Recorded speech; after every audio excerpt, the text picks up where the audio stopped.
Welcome to Kitco Mining. I'm Jeremy Szafron for a special edition. In today's fractured world, gold has become more than a store of value. It's a national asset. Now, as inflation lingers and global powers weaponize supply chains, Washington is treating critical minerals like instruments of statecraft. And just outside Leeds, South Dakota, a legendary gold mine, once the deepest and richest in the Western Hemisphere, is being brought back to life. And a veteran team at Dakota Gold believes the best ounces were never mined. Now, they're not just exploring, they're rebuilding, using the past as a blueprint for even a bigger future here. And we went underground, into the lab, and into the geology itself to see if this historic district is ready for a second act. This town, Leeds, South Dakota, once minted more gold than any other on Earth. Now, Homestake shut in 2002 when gold sold for under $300 an ounce. Now, today, gold trades above $3,200, and Washington now calls it strategic. A junior explorer called Dakota Gold claims the Black Hills still hide fortunes. Now, to find out if the next chapter is bigger than the last, we went to the site, into the core lab, and again into the geology itself. Now, it started in 1876. Custer's scouts panned gold in French Creek, and a year later, the Homestake was staked.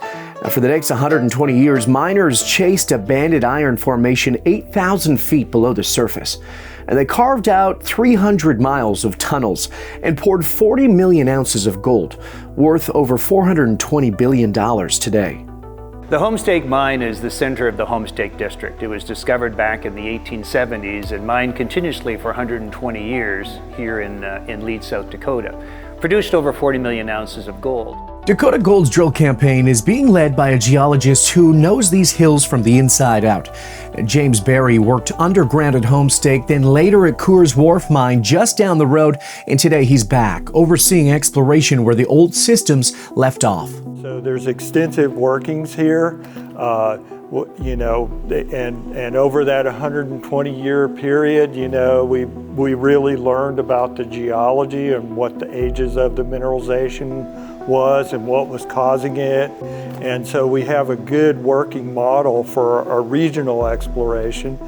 It's Christmas Eve 2001. Now, gold, imagine, sits at about $270. A Homestake shuts down. Families start to scatter. But 2 decades later, the Black Hills are whispering again. Now, leading the revival is Bob Quartermain. You might have heard of him. Honesty and integrity, working hard, and the ability to build solid relationships were all the basis for Robert Quartermain's success. He built Pretium Resources from a drill hole into one of Canada's most successful gold producers, the Brucejack Mine, ultimately acquired by Newcrest for about $3 billion. Well, now he's betting South Dakota has one more story to tell. Part of the philosophy that we have here is trying to repurpose. Look at sustainability. So here, as you say, you've got an old boiler plant that's been used as cement, and now we're in here using it as our core logging facilities. So one, it reduces costs for shareholders, which means we don't have to put the capital into it. We can take advantage of it.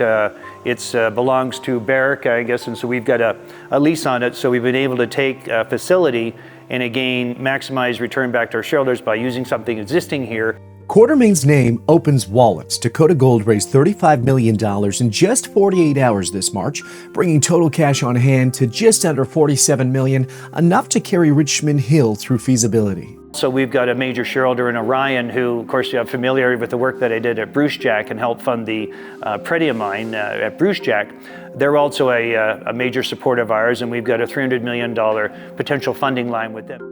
Now, while gold prices grab the headlines, it's Dakota's dual deposit model, high grade at depth, oxide near surface, that has geologists looking twice. And you're right, because gold is now at $3,000, then resources which are in the ground, which were uneconomic in the 1980s, now very much are.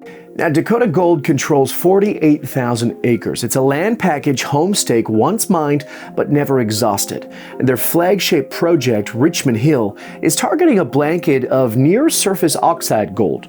And the other, Maitland, probes deeper, chasing high-grade reef structures Homestake left behind. We've come in and drilled our Maitland project, and we have 47 intersections there, which average around 11 grams per ton over 4 meters. The old west ledges, where James used to work, were averaging around 11 grams over 6 meters, and that was 6 million ounces. But the mine shut down or closed down when gold was $300 an ounce because of the deep workings they had. Gold's an order of magnitude now at 3,000. So it means a lot of the mineralization back then, which wasn't ore, can now be ore. Now, the story isn't just about geology, it's about timing. In 2002, Homestake shut with gold under $300. Now today, every $10 move of gold adds about $36 million in situ value to Richmond Hill. You know, Wharf reported last year that they produced about over 90,000 ounces and generated almost 100 million ounces of $100 million from that 90,000 plus ounces of production. So as you point out again, they're looking at $1,000 to produce an ounce of gold. We're here adjacent to them, so we expect to have a similar cross structure because we'll be able to have a lower strip. And the fact they've been mining for 40 years and they've mined the 4 million ounces, we have all those ounces here to kind of mine and curate in a much better methodology going forward. So you're right, we're hoping to have a good low ASCII cost here, which is going to give us a very good margin at $3,000 gold. Next door, Coors Wharf Mine still produces 90,000 ounces per year. Roads, power, the people are shared. It's a rare situation. You got two mines, two eras in one town. This isn't fly-in, fly-out mining. In Lead, mining is generational. Kids show up with resumes not because of job ads, but because their grandparents mined these hills. A lot of people have roots here that, you know, their grandfathers were miners, their great-grandfathers were miners, and so they understand mining. And so you have great employees right off the bat with very little training. They get into it right away. Yeah, we've been very fortunate to pick up some really good people. I was mentioning earlier that we've hired engineers that graduated from the School of Mines, and we brought them in as hourly guys to cut core and to move core around and do stuff like that.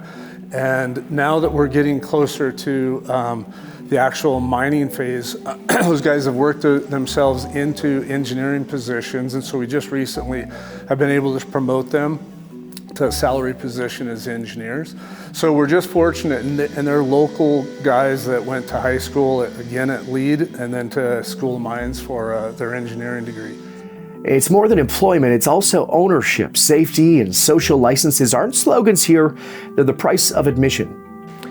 It's very important. Safety is important and ESG is important for us.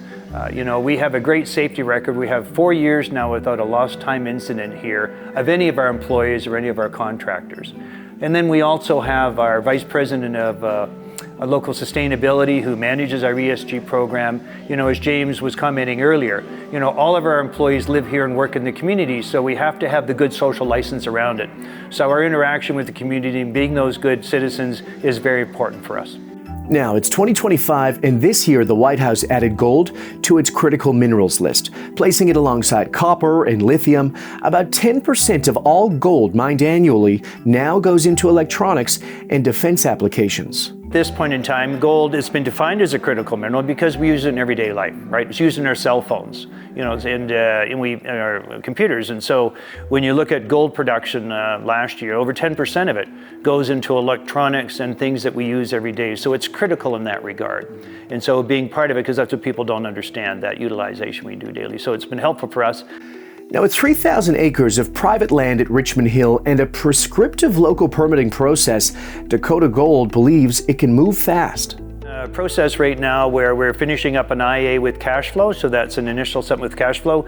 We did an SK 1300 released in February, which came under James's purvey with the geological team and our consultants. So we'll get the IA with cash flow out, and from there we're going right into full feasibility study.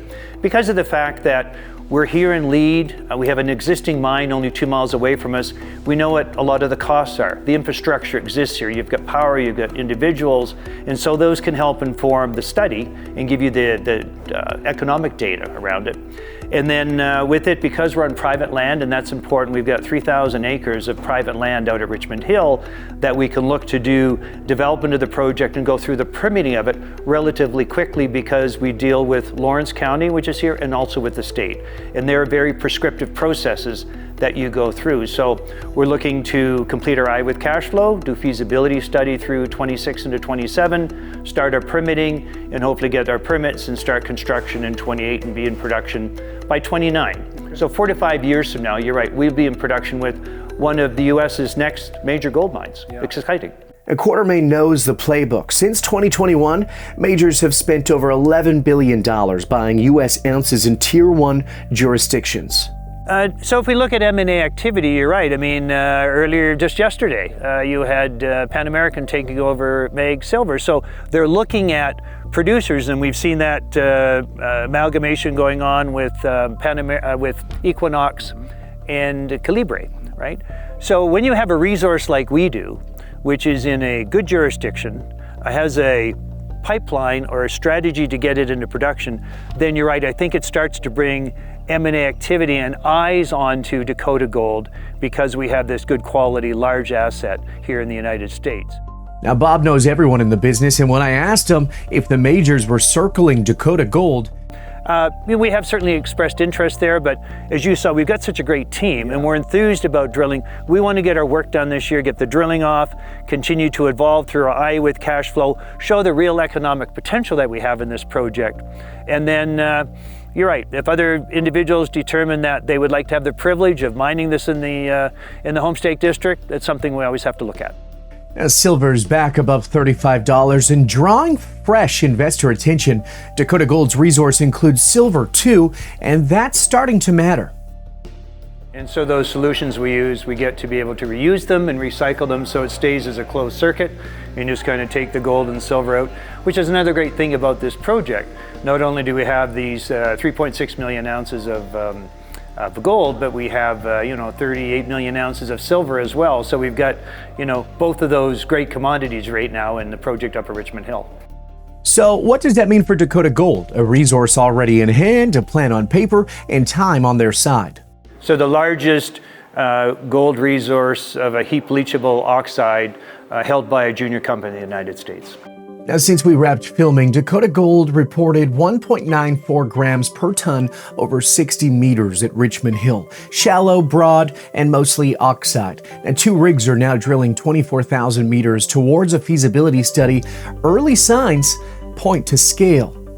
From South Dakota, I'm Jeremy Szafron, Kitco Mining.